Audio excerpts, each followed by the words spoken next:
Hey everybody. Light one candle for the Maccabee children, with thanks their light didn't die. Light one candle for the pain they endured when their right to exist was denied. Light one candle for the terrible sacrifice justice and freedom demand. Light one candle for the wisdom to know when the peacemaker's time is at hand. One of the great Hasidic masters, the Rabbi Maharash, used to say that we should listen carefully to what the menorah lights have to teach us. Everything we do in this world has a when, a where, and a how. We light the menorah when it's dark outside at night. We light it outside the entrances of our homes. Nowadays, we light indoors by the window, but originally the intention was to light outside.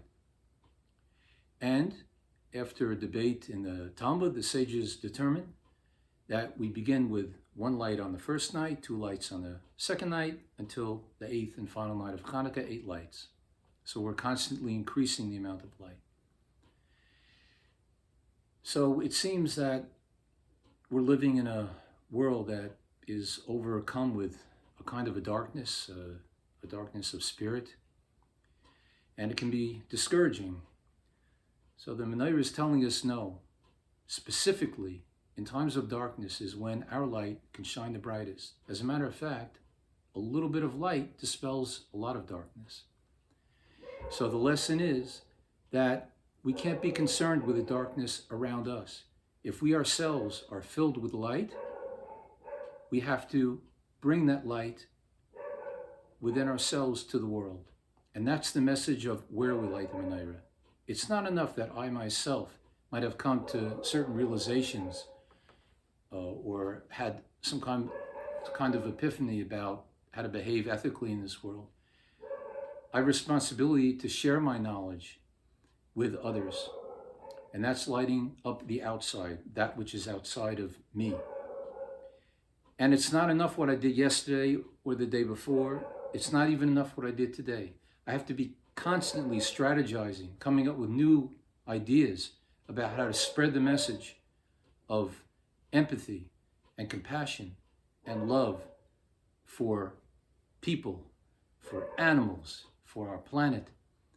And as a matter of fact, I think that Jewish veg is really like a living menorah, because we live in a dark world in terms of the way people treat animals, and Jewish veg is shining a light into the world to try and dispel that darkness.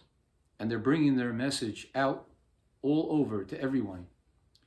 And they're constantly growing and thinking of new ideas, new plans to how to influence and educate in a positive and loving way and encourage others to think about the issues involved, especially we Jewish people on Hanukkah, with a tradition seeped in empathy and compassion and love. So I'd like to bless us all that this Hanukkah we should listen carefully, bend down and listen to those little lights on the menorah, and whatever they're whispering to you, internalize it and then bring it out and share it with everyone in your world. Don't let the lights go out. They've been shining for so many years.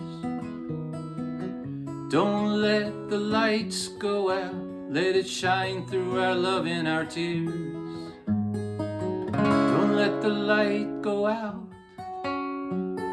Don't let the light go out. Don't let the light go out. A freilichen Hanukkah. Be well.